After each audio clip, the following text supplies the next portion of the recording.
Bonsoir à tous et merci de nous rejoindre dans ce programme. Le marathon de Libreville dans sa deuxième édition était l'attraction principale de ce week-end. On en parlera dans ce magazine. On parlera également de ce prix obtenu par Anthony Obam du côté du Sénégal à Dakar par la fondation Abdou Diouf.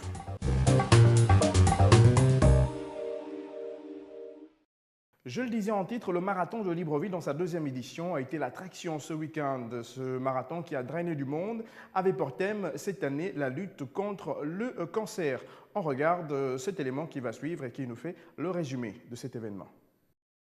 Après le coup d'envoi donné par le ministre des Sports Blaise Louambé, c'est environ 4000 femmes qui étaient au départ de cette course dénommée la Gabonaise longue de 5 km. Résolument engagées à soutenir l'action de la Première Dame via la Fondation Sylvia Bongo Ondimba, ces femmes ont couru pour la lutte contre le cancer féminin au Gabon. C'est en 19 minutes et 12 secondes que la jeune Yendi Audrey d'Olam a fini en tête comme l'an dernier.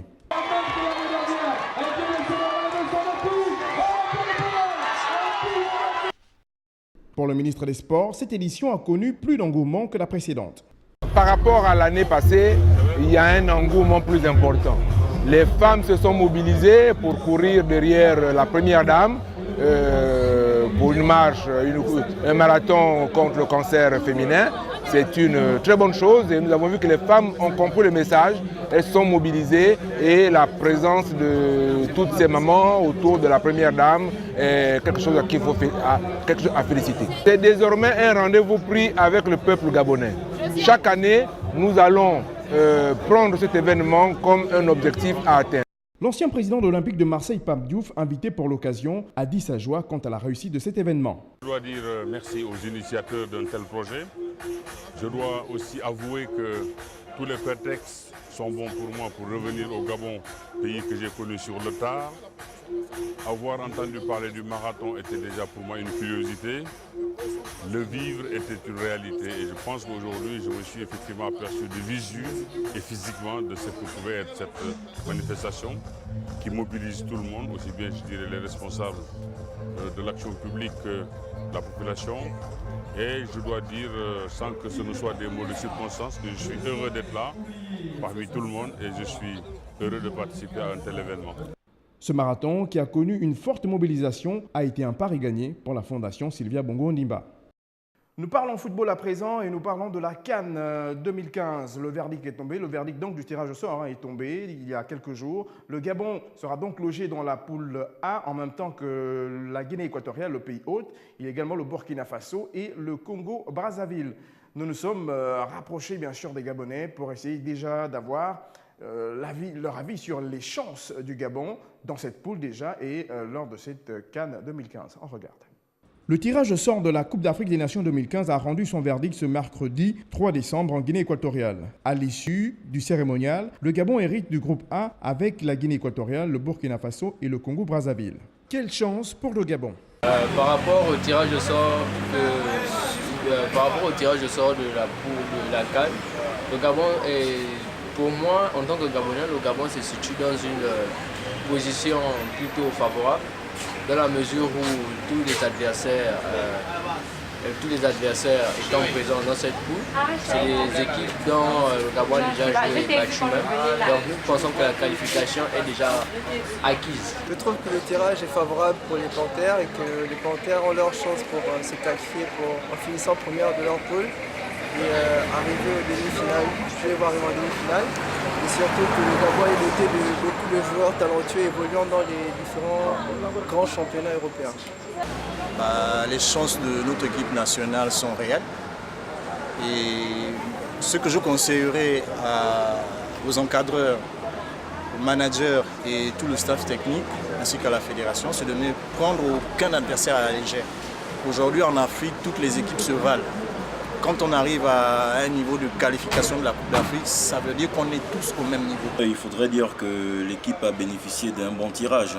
C'est un très bon groupe, les équipes en quelque sorte elles se valent. Bon maintenant, l'objectif dans un premier temps, c'est de traverser notamment les phases de poule, mais aller un peu au-delà des quarts de finale, quoi. Les chances elles sont là.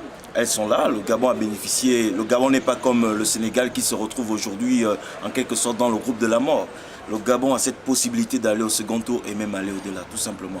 Nous restons dans le sport, mais dans un tout autre décor. Les jeunes de Libreville, malgré l'absence de terrain adéquat, s'adonnent, allais-je dire, à pratiquer bien sûr plusieurs sports, plusieurs disciplines dans le sport, j'y arrive. Et nous nous sommes intéressés bien sûr à une discipline, donc le basketball, où les jeunes de Nzayon sont très présents sur les terrains, quand bien même ils ne sont pas réglementaires, mais ces jeunes sont toujours présents sur ces terrains et ne ratent jamais une occasion de s'amuser. Et ces jeunes espèrent également que des choses seront revues afin qu'ils aient des terrains adéquats. Donc on regarde une partie, bien sûr, de ces jeunes de Nzayon.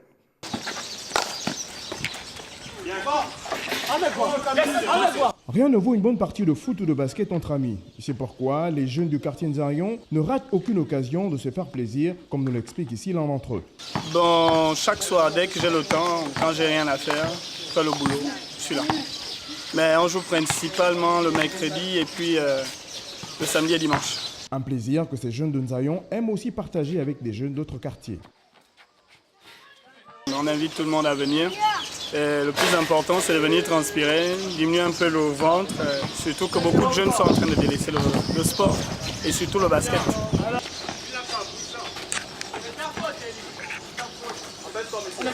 Malgré le manque de terrain approprié, la jeunesse gabonaise amoureuse de sport ne manque pas de le pratiquer, peu importe la discipline. Vivement que les autorités compétentes trouvent une solution à cet épineux problème.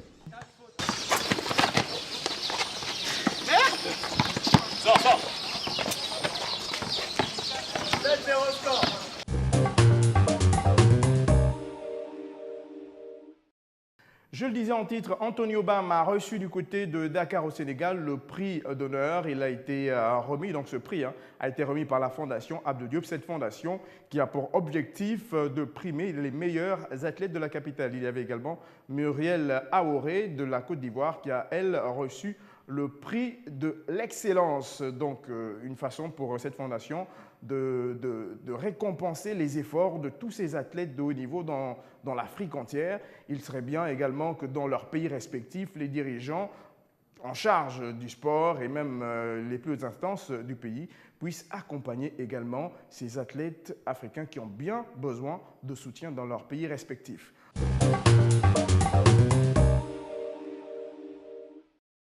Vous le savez, l'information juste continue sur les www.gabonnews.com. Si le Seigneur le permet, on se retrouve la semaine prochaine.